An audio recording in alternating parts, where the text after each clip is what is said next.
भैया राम राम नमस्कार जय सिया राम। तो आज हम आपके लिए क्या चुके कक्षा 10वीं की गणित। कक्षा 10वीं गणित में आज हम आपको बताएंगे, हम हैं डीके टीचिंग क्लासेस की तरफ से देशराज, और आज आपको बताएंगे कक्षा 10वीं की गणित। कक्षा 10वीं गणित में बताएंगे हम आपको अध्याय 2 में बताएंगे हम पाठ का नाम क्या है, जिसके पाठ का नाम क्या है बहुपद।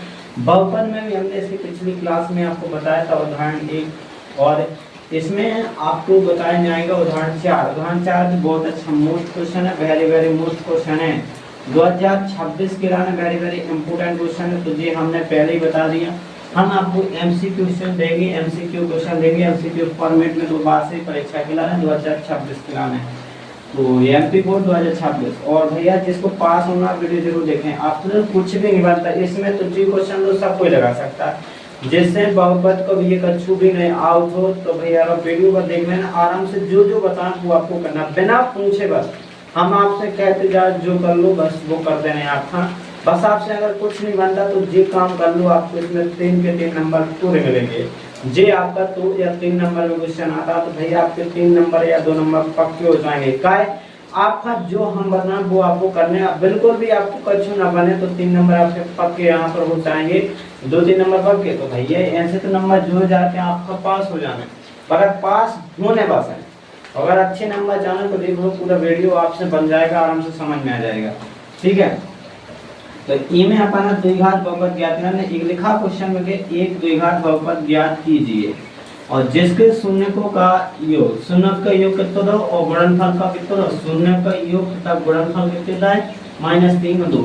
जी के शून्य का योग है -3 और गुणा करो उनको दोनों को, 2 आते हैं, गुणनफल 2 है और शून्य का योग कितना 3। तो यहाँ पर पहले वही लिखेंगे अपन को, हल में लिख लिया, हल डाल के इतना करना, क्या लिखा दिया है, क्या दिया है इतना करना बच्चों। आपको सबसे दिया लिखना है, दिया में जो दिया है तो लिख देंगे, क्या दिया शून्य का योग, क्या दिया शून्य को का योग लिख देंगे, शून्य को का योग बराबर शून्य को योग, शून्य के योग अल्फा प्लस बीटा भी लिखते हैं, यानी तो सीधा शून्य का योग ही बस लिखो, कोई दिक्कत नहीं है। ऐसा भी लिख सकते हैं अल्फा प्लस बीटा बराबर कितना दिया है, पुस्तक में हमने इसे जो भी लिखे, कुछ जाने ऐसा भी लिखते तो, और कुछ लोग ऐसे लिखते हैं। तो योग कितना तो -3, देखो शून्य का योग पहले है शून्य को, तो शून्य का योग जो हो जाएगा गुणनफल आपका जे आगे का हो जाएगा, क्योंकि क्रम से लिखे होते हैं, तो पहले जे लिखा पहले जे आएगा फिर बाद में भी आएगा। तो अब योगफल कितना दिया, शून्य को का योगफल, शून्य को का योग बा शून्य को गुणनफल, योगफल तो लिख दिया हमने, योगफल ही कहलाता है योग।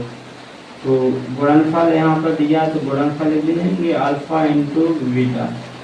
जी अल्फा इंटू बीटा क्या शून्य माने हैं, शून्य क्या अल्फा इंटू बीटा शून्य है, तो अब माने रहते तो मानना हो तो मान लो, कोई दिक्कत नहीं है, 3 2 है, क्या है 2।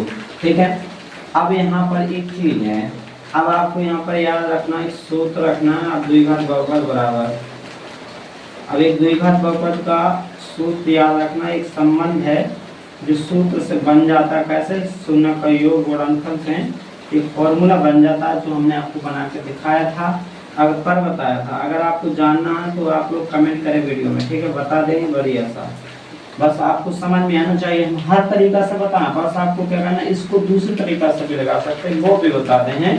बस आपको वीडियो देखना और लाइक करना, कमेंट करना, शेयर करना, चैनल को सब्सक्राइब जरूर करें, और हमारे फेसबुक पे देख लो तो कमेंट जरूर करके जाना भैया।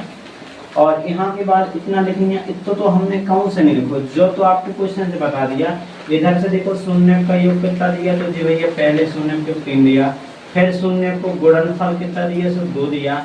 तो ये तो आप लोग क्वेश्चन से लिख दो, 2 लिखने आता, सॉरी यहाँ पर 2 होना था, 2 लिख दिया। अब जी कहाँ से लिखे हमने बच्चों, तो जी यहाँ पर क्वेश्चन में से लिख दिया और कहीं से लिखा नहीं है। अब हम कुछ अपने मन से एक फिगर लिखेंगे, तो वो बस आपको याद रखना है, इतनी चीज आप ध्यान रख लो बस। तो क्या करना है आपको याद करना, बहुपद क्या बराबर द्विघात बहुपद बराबर सूत्र है द्विघात बहुपद, एक सूत्र बन जाता है कैसे, द्वि संबंधन से, जी आपके जांच से संबंध रहते हैं, सत्यता की जांच के संबंध उन्हीं से बनता है द्विघात बहुपद बराबर। तो होता है x² माइनस, पुस्तक में होता है शून्यकों का योग, का होता है योग प्लस फिर इधर गुणा में क्या है एक्स भी है प्लस तो शून्यकों का गुणनफल रहता है, शून्यकों का गुणनफल। आपको चार जो बहुपद निकालने के आज आप बस आपको दो मान पता होना चाहिए, एक तो शून्यकों का योग होना चाहिए, शून्य का गुणनफल। तो जिस शून्य का योग दिया है जिस शून्य का गुणनफल। अब शून्य के योग की जगह कुछ लोग ऐसा भी आपको फॉर्मूला बता दें, हम सब बताएं तरीका, बस आपको वीडियो देखना। कुछ लोग ऐसा लिखा रहता है, कहते हैं कि अल्फा प्लस के बीटा, ऐसे भी लिख के बताएंगे आपको, इंटू एक्स लगा देगा। फिर आप लोग कुछ लोग हिंदी में लिख देते मतलब उसको। अब जो हमारे यहाँ पर अल्फा बना होता है, जैसा आप लोग बनाते हो अल्फा वैसा बना लेना। अब ऐसा भी लिख के दे देते कोई लोग फॉर्मूला। तो यहाँ पर शून्य का योग किसको, योग शून्य एक शून्य जो होता है दूसरा शून्य, तो इनका योग जोड़ के ऐसा लिख दो, या फिर आप लोग भाषा में हिंदी में लिख दो शून्य का योग दोनों का तो -2 और शून्य का गुणनफल अल्फा इंटू बीटा। यहाँ पर जो बहुपद द्विघात बहुपद के होते तो यहाँ पर द्विघात बहुपद ही चलेगा, सब द्विघात बहुपद है। तो एक द्विघात बहुपद याद कीजिए, तो लिख देना द्विघात बहुपद में का तो अपने यहाँ द्विघात दिया है, द्विघात बहुपद में दिया है, द्विघात बहुपद में जो द्विघाती बहुपद के हिस्सा सब कुछ दो ऐसे जी द्विघात बहुपद के शून्य का द्विघात बहुपद में का दो शून्य को योग दो, शून्य को गुणनफल दो, जब चीज ऊपर लिख देना। और यहाँ पर आप सूत्र से कहा तो सूत्र में आप क्या रखेंगे अपन लोग, या तो तुम लोग के जैसे हमने दो जन निकाले हैं। इंग्लिश में जो कुछ लिखता है शून्य इंग्लिश में ऐसा बता दिया होगा कि x square plus beta into x, ऐसा सूत्र। या हिंदी वालों के लिए ऐसा लिखा होगा। तो जिनको जैसा लिखना आप लोग तो हिंदी है तो भैया हिंदी में लगाएंगे, आप लोग ऐसा मिटा देंगे हम। फिर इधर देखेंगे आप बच्चों, इधर सबसे पहले देखना है, अब आपको इधर देखना है एक्स स्क्वायर शून्य का योग, शून्य का योग कितना है आपका, शून्य का योग, शून्य का योग कितना है, इधर देख रहा है कि शून्य का योग बराबर कितना लिखा है -3।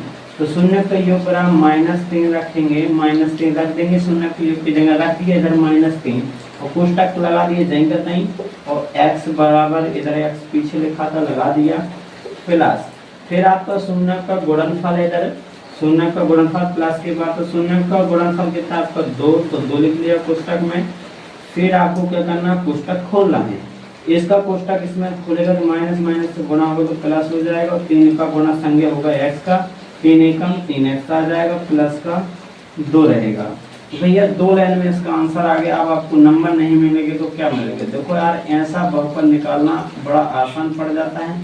और जे कोई कहे गलत तो किताब में भी आपके जो फॉर्मूला दिया है, और अगर आपको ना मिल रहा हो तो हमें कांटेक्ट करें, हम बता रहे हैं, ठीक है। और वीडियो अगर आपको अच्छा लगे तो कमेंट कर, लाइक कर, शेयर कर, वीडियो को शेयर कर जरूर, चैनल को सब्सक्राइब जरूर, एक कमेंट करके जरूर जाना अगर आपको वीडियो अच्छा लगे तो, ठीक है। मिलते दोस्तों नेक्स्ट वीडियो में। जय श्री राम, धन्यवाद।